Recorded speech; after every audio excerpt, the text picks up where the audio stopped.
my dear friends, welcome in Cooking Fatafat. Today we are going to make a very interesting sauce. The sauce name is Bernaise sauce. Let's make how to make a sauce. Before that, we are going to make a sauce. We have to just share the ingredients. Let's come with me and just check the ingredients. So first of all, we need a melted butter, which is very important to use, and after that we need a heavy cream. Then we will use some chopped parsley, and then we use chopped onion, and then we use vinegar, because vinegar you can use different types of vinegar. After that you required Chinese wine or the red wine, any type of wine you can use, and after that you can use some eggs and peppers and the salt. Actually you can use the Cajun spice as well, but according to the plan we are going to make the sauce which the ingredients we have. Thank you. Now let's start.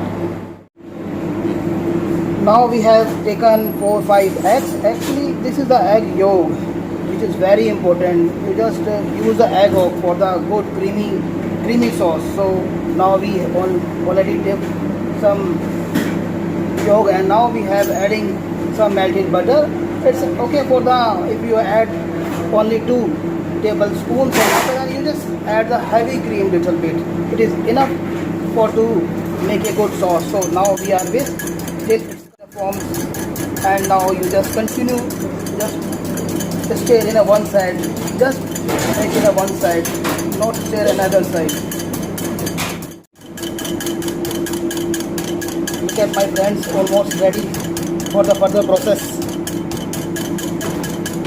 After that we added some extra cream and butter for the consistency and the thickness.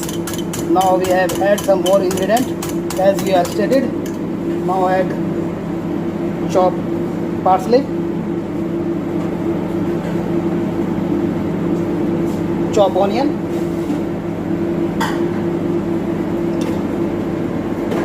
black pepper for the good taste, and salt according to your taste. Friends, this sauce can be made in a different way. Look, people are using tarragon, people are using the different types of herbs, dry herbs also using, but today we are using what we have right now in a kitchen. Actually, Bernaise cuisine is basically not a cuisine which you can just persistent about the ingredient. You can make the types of ingredients. It is a mixed cuisine of Orientals, Indian and subcontinental foods. Now this is almost ready. We will go for the good platings. Actually it can be eaten with the type of spread and grills, and you can use this sauce with thousands of items. Now go for the presentation.